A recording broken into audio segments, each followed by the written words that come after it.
ఉద్యోగం చేసుకునే క్రమంలో సాయంత్రం 5 గంటల వరకు ఉద్యోగం చేయక తప్పదు కనుక మనం చేసే పని కూడా నిబద్ధతతో పనిచేయాలనే ఉద్దేశంతో ఆఫీస్ అవర్స్ అయిపోయిన తర్వాత బయలుదేరాను.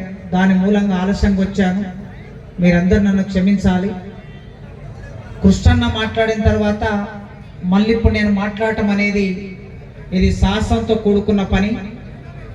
ఎందుకంటే సుదీర్ఘమైన 30 ఏళ్ల చరిత్రని మీ కళ్ళ ముందు సినిమా ఎట్లయితే దృశ్యంగా మన కళ్ళ ముందు కదులుతూ ఉంటుందో అట్లా దృశ్యమానం చేసిన తర్వాత మళ్ళీ ఇప్పుడు కొన్ని విషయాలు ఎక్కడైతే అన్న మీకు ఒక పిలిపిచ్చాడు, అది రోడ్ అవుతుందా, అది అసెంబ్లీ అవుతుందా, అది సెక్రటరేట్ అవుతుందా, హైదరాబాద్ దిగ్బంధం అవుతుందా, కాలమే ఆ ప్రశ్నలన్నిటికీ సమాధానం చెబుతుంది. అయితే ఆ ప్రశ్నలకి మనం కావలసిన సరంజామాన్ని తయారు చేసుకోవడానికి ఇప్పటి నుంచే మొదలు కావాలి మిత్రులారా. ఇప్పుడు కాకపోతే ఇంకొక సందర్భంలో వర్గీకరణ అవుతుంది అనే ఆశ రోజు రోజుకి తగ్గిపోతూ ఉన్నది. ప్రభుత్వాలు వారి పద్ధతులు మారుతూ ఉన్నాయి. ఎదుటి వైపు వర్గీకరణ వ్యతిరేకించే వాళ్ళు రోజు రోజుకు బలవంతంగా తయారవుతూ ఉన్నారు. అయితే వాళ్ళు ఒక 2 విషయాలని బలంగా ముందుకు తీసుకొస్తున్నారు. ఆ 2 విషయాలకి మన అవగాహన కోసం నేను సమాధానం చెప్పి రేపు మనం మాట్లాడే సందర్భంలో, ఎందుకంటే రేపైనా సరే వర్గీకరణ అయిన తర్వాత మళ్ళా తిరిగి ఈ తెలంగాణ రాష్ట్రంలో 2 తెలుగు రాష్ట్రాల్లో భారతదేశంలో మాల మాదిగలు కలిసి చేసే ఉద్యమానికి నాయకత్వం ఎవరు వహిస్తారంటే మళ్ళీ మందకృష్ణన్నే దానికి నాయకత్వం వహిస్తాడు. ఒక నాయకుడు తయారు కావటం అనేది రాత్రికి రాత్రి ఏ నాయకుడు తయారు కాడు. డబ్బులు లేని సమాజంలో, అణిచివేత ఉన్న సమాజంలో, వివక్ష ఉన్న సమాజంలో, ఊరికి దూరంగా నెట్టివేసిన సమాజంలో ఒక నాయకుడు తయారు కావటం అంటే అది సామాన్యమైన విషయం కాదు. సామాన్యులు అసామాన్యులుగా మారే చరిత్ర అది మాదిగ కులము రూపొందించిన చరిత్ర నుంచి భాగంగా ఆయన తయారై వచ్చాడు. అట్లా తయారై వచ్చిన ఒక నాయకుడిని ఈ సమాజం కాపాడుకోవాలి. ఆ నాయకుడు ఇన్ని ప్రలోభాలు పెట్టినా, రాజకీయ పార్టీలు సీట్లు ఇస్తా అన్నా, ఎన్ని రకాల నిర్బంధాలు ప్రయోగించినా ఆ నాయకుడు పట్టు విడవకుండా ఈ 30 సంవత్సరాలు నిటారుగా వెన్నుపూస నిలబెట్టుకొని నిటారుగా నిలబడ్డాడంటే అట్లాంటి నాయకుడు తయారైన ఈ నేల మీద మళ్ళీ ఒక నాయకుడు తయారు చేసుకోవడానికి చాలా సమయం పడుతుంది. అందుకే నాయకుని కాపాడుకోవాలి, న్యాయాన్ని కాపాడుకోవాలి. న్యాయాన్ని కాపాడితే నాయకుడు కాపాడబడతాడు. ఈ 2 వేరు వేరు కాదు. ఎందుకంటే మనం నమ్ముకున్న దారి, నడిచిన దారి, నడవబోయే దారి అది న్యాయబద్ధమైనది, అది ధర్మబద్ధమైనది. ఆ ధర్మం కోసం పోరాటం చేయాలి. మీకు ఒక్క విషయం గుర్తు చేస్తా. ఇక్కడ కూర్చున్న మీ అందరికీ మహాభారతం తెలుసు. విన్న వాళ్ళు ఉన్నారు, చదివిన వాళ్ళు ఉన్నారు, తెలుసుకున్న వాళ్ళు ఉన్నారు. మహాభారతంలో చిట్ట చివరి యుద్ధం జరగబోతుంది. ఇక 5 ఊళ్ళు కావాలని అడిగారు పాండవులు.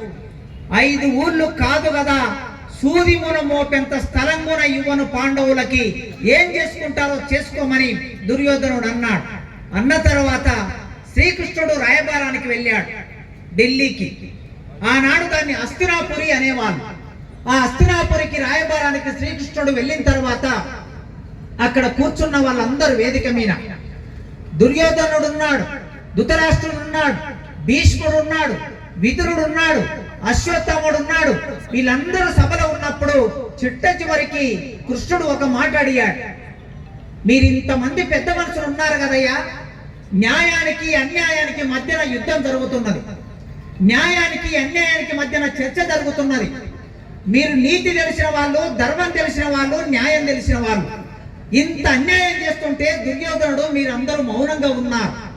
ఈ మౌనంగా ఉన్నటువంటి ఇది చరిత్ర గుర్తు పెట్టుకుంటుంది. చరిత్రలో ఎప్పుడైనా మీరు దోషులుగా నిలబడవలసి వస్తుంది అని కృష్ణుడు ఆ మాట అనగానే భీష్ముడు లేచి మాట్లాడాడు. కృష్ణ, నీవు చెప్పిన మాట నిజమే, నీవు అడిగింది న్యాయమైన ప్రశ్న, నీ ప్రశ్నకు సమాధానం చెప్పి తీరాలి. నేను భీష్ముడిని, పితామహుని గనక తప్పక నీ ప్రశ్నకు సమాధానం చెప్పాలని ఆయన లేచి ఏమన్నాడో తెలుసా? ఇక్కడ ఇన్ని సంవత్సరాల కాలం దుర్యోధనుడు పెట్టిన ఉప్పు తిని నేను ఈ రాజ్యంలో ఉన్నాను. దుర్యోధనుడు ఉప్పు తిన్నాను అంటే దుర్యోధనుడు పెట్టిన అన్నం తిన్నానని అర్థం. దుర్యోధనుడు పెట్టిన అన్నం తిన్నాను కనుక రేపు పాండవులకి దుర్యోధనుడికి కౌరవులకి మధ్యన యుద్ధం జరిగితే నేను ఎటువైపు నిలబడి యుద్ధం చేస్తానంటే దుర్యోధనుడి వైపు అంటే కౌరవ వైపు నిలబడి యుద్ధం చేస్తాను. ఉప్పు తిన్నందుకు ఉప్పు రుణం తీర్చుకోవడానికి అన్యాయమైనా సరే దుర్యోధనుడి వైపు నిలబడి యుద్ధం చేస్తా. కానీ మనసులో ఏం కోరుకుంటానంటే పాండవులు గెలవాలని మనసులో కోరుకుంటా, న్యాయం గెలవాలని కోరుకుంటా అన్నాడు. మనమందరం ముఖ్యంగా ఇక్కడ మొన్న ఆర్ట్స్ కాలేజీకి మన మిత్రులు ఇక్కడ నుంచి వచ్చారు, ఒక 10-15 మంది వచ్చినప్పుడు కూడా ఒక మాట చెప్పాను నేను. మేధావులుగా ఎదిగిన వాళ్ళం, చదువుకున్న వాళ్ళం, వర్గీకరణ వల్ల ఉపయోగపడ్డ వాళ్ళం, మనమందరం ఇవాళ ఎదిగి ఉన్నాం. మనం మాట్లాడకపోతే మన సమాజానికి అన్యాయం చేసిన వాళ్ళం అవుతాం. 60 నుంచి 70 లక్షల మంది ఉన్న మాదిగ ప్రజలకి అన్యాయం చేసిన వాళ్ళం అవుతాం. కనుక మీరు చేస్తున్న ఈ ప్రయత్నంలో తప్పనిసరిగా నేను వస్తాను, సభ పెట్టాలన్నాను. అందుకే మిత్రులారా ఇవాళ ఇంత మంచి సభ జరుగుతున్నది. ఒక్క ఇబ్రహీంపట్నంలో ఒక్క కూడలిలో టెంట్ వేసుకుంటే ఇంతమంది సమకూరారు. ఒక్క ఇబ్రహీంపట్నంలో ఒక్క కూడలి అంబేద్కర్ కూడలిలో ఈ టెంట్ వేసుకుంటే ఇంతమంది వచ్చారు. ఈ తెలంగాణ రాష్ట్రం మొత్తం రాష్ట్రం అంతా టెంటుగా మారిపోతే ఎన్ని లక్షల మంది రోడ్ల మీదకి వస్తారో ఆలోచించాలి. అందుకే అన్యాయం వైపు నిలబడి యుద్ధం చేయాలనుకున్నా, న్యాయం గెలవాలనుకున్నాడు ఆనాటి భీష్ముడు. ఇవాళ న్యాయం మన పక్షాన ఉన్నది.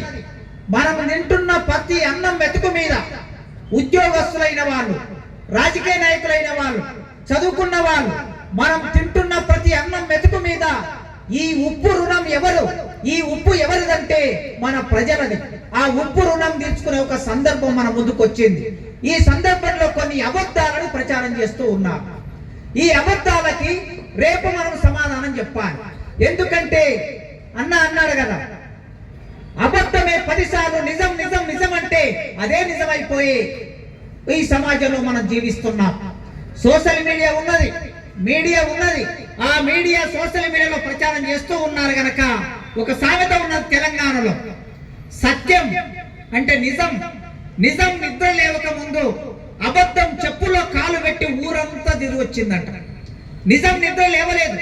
మనం ఇప్పుడు నిద్రలో ఉంటే ఆ ప్రమాదం, మనం నిద్ర లేవక ముందే అబద్ధం మొత్తం లేచి తిరుగుతూ ఉన్నది.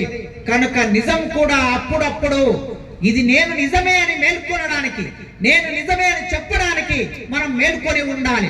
నిప్పు ఉంటుంది, నిప్పు మీద బూడిద ఉంటుంది. అది నిప్పని తెలియదు మనకి. అది నిప్పని తెలవాలంటే ఆ బూడిద పోవాలి. ఆ బూడిద పోవాలంటే ఒక పెద్ద గాలి రావాలి. ఆ గాలి వచ్చినప్పుడు బూడిద కొట్టుకపోతుంది. నేను నిప్పునే అని అది మనకు నిప్పును అర్థం చేస్తుంది. నిజం నిప్పు లాంటిది కనుక ఆ నిప్పును మనం ప్రచారం మొదలు పెట్టాలి. మొదటిది వాళ్ళు ఏమంటున్నారంటే, మొన్ననే కొద్దిమంది మేధావులు కలిశారు. వాళ్ళు ఆ మేధావులు అందరూ కలిసి ఒక ప్రెస్ మీట్ పెట్టారు, ఒకటి రిలీజ్ చేశారు. ఆ ప్రెస్ లో వచ్చింది ఏమిటంటే, వర్గీకరణ జరగడానికి మేము అంగీకరిస్తున్నాం.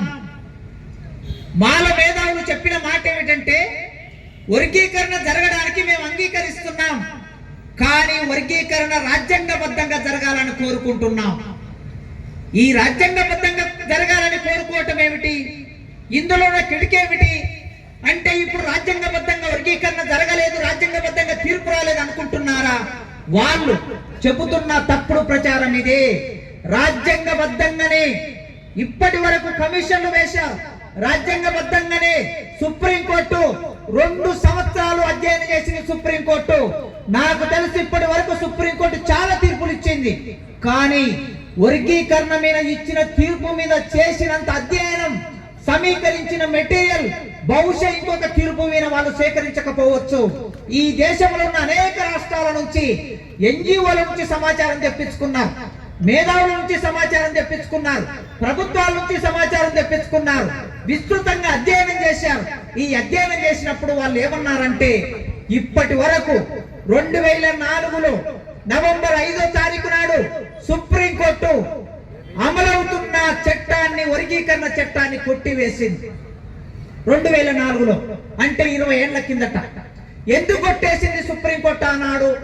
ఆనాటి సుప్రీం కోర్టు మీద